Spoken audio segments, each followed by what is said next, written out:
Yo, what's going on guys? Jared here. Today I have another video for you, and this is going to be the replays of the Runick Phantom Beast deck that I posted yesterday.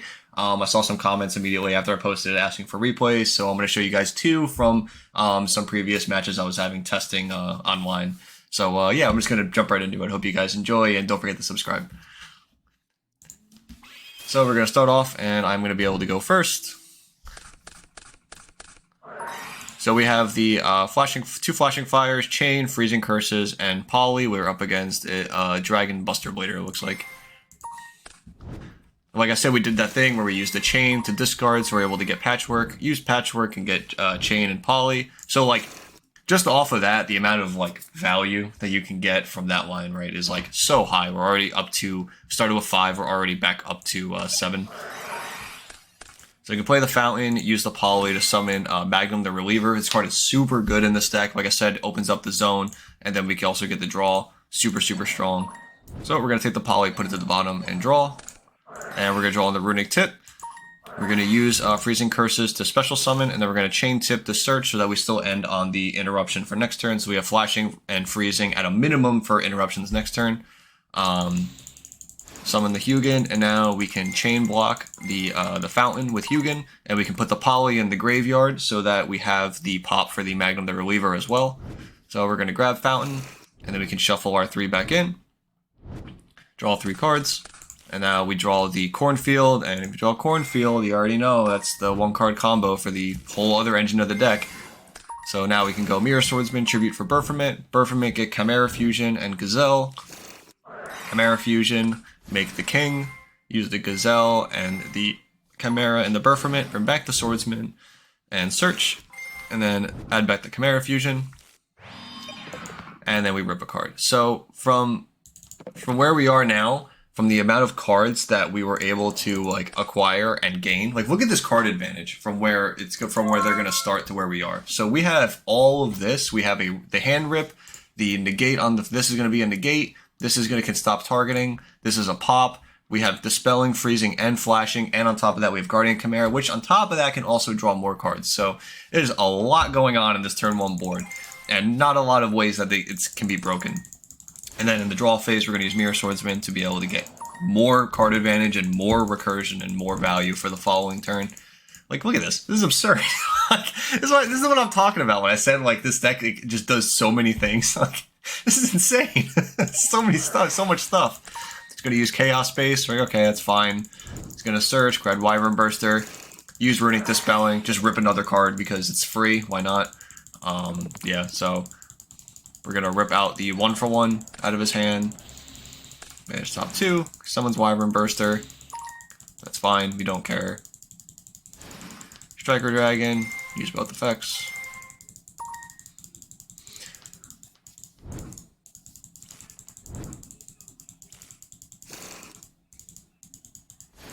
Specials Black Dragon. I mean, we still have so many interruptions here.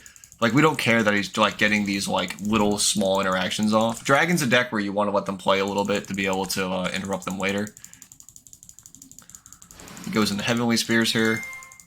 Uses black to be able to search back to white. They just put back to the bottom.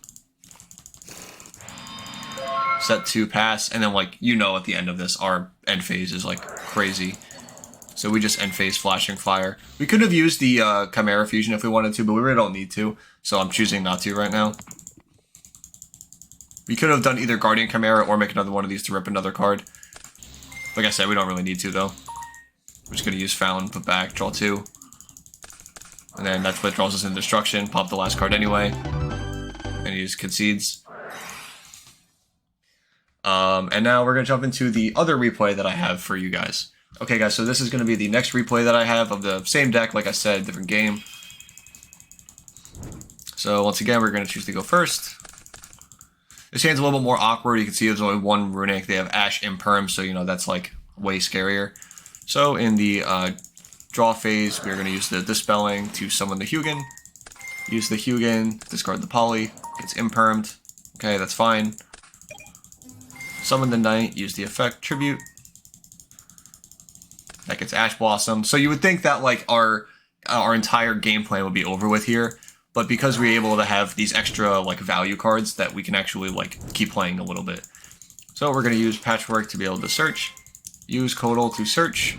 Grab the Gazelle, because this adds anything that mentions Chimera Fusion, and including this mentions Chimera Fusion. So we were able to use Polymerization, fuse with the Gazelle and the Chain, because he's a fiend, to summon the King. You can use Gazelle and Chain and the King to be able to search. We can add another Cornfield, and then we can rip in the end phase. So I know it's like, it seems like unfortunate that we got double hand trapped, but they are only starting with 3 cards in this scenario, and we still have a like the protect from targeting and in the gate. So hopefully that whatever it was that it can't do too much. And because this is a slower deck, I feel so much more comfortable playing with Runick cards and these cards that get so many more cards in value. So we chose the Dark Hole, which is fine. We just use Hugin to put back, and then he goes Terraforming, add area 0. Being able to normal summon Rose for Hayate effect, hit me. That's fine, I don't care. We're already set up, we're going to be able to go off next turn with more stuff with already what we have. So at the end of the battle phase, it's important I do this. Because at the start of the battle phase, he's going to be able to go into Kagari with priority and add back. So I want to be able to use the Chimera on his opponent's turn, the last effect, to be able to special summon 1 back.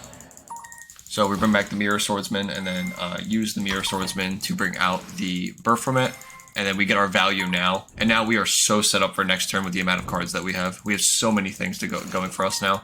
So now we don't care if he goes Kagari. Now it doesn't matter. So you can go Kagari to add back the Widow Anchor. That's fine, we don't care. And then he's going to go in the Shizuku, set the Widow Anchor, end phase, add Engage. But this is what I'm talking about. Like, if you don't kill me, like, look how ahead we are, and how much cards advantage we have. You can go Cornfield right off the bat to be able to add the Sword Knight. So the reason I'm doing this is because I want to get this, I want to get the Gazelle on the field, or the Fusion monster. I want to get another Chimera, so that I know there's a Widow Anchor, obviously, so I want to be able to make it dead as fast as I can. So we just go right into the Chimera to turn that off, pretty much, because we have the Fusion on the field. So I summon it, he tries using the effect, I use Cornfield to negate it, and he just concedes, because we are going to get so much advantage that turn. Yeah, so there's just no way he's going to be able to play out of that. Game 2, he has Crow, Ash, makes me go first. I go Runick Fountain, activate Flashing Fire to special, I go Chain Link 1 to be able to add. I don't go Chain Link 2 if I remember correctly, because I wanted to keep all these cards in my hand. Maybe in hindsight I could have discarded the Gazelle, but I don't know, to Ash block it, but it's fine.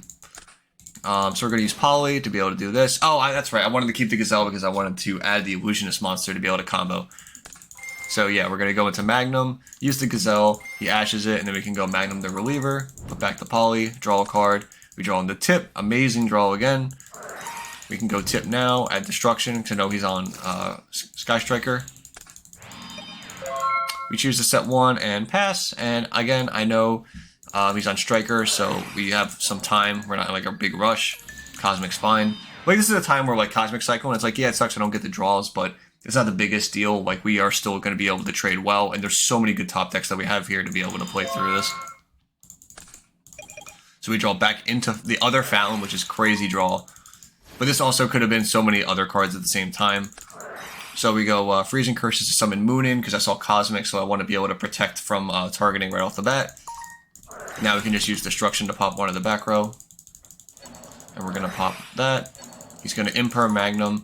We don't really care. Like, we're not going to eat more cards here for no reason. We're not going to use the Moon in or anything. And then we're going to draw 3 off Fountain. And then we just are going to be able to pop off on the main phase too, because, again, now we have, like, we're so far ahead. Chimera, clear the board. We're going to be able to search and draw 2.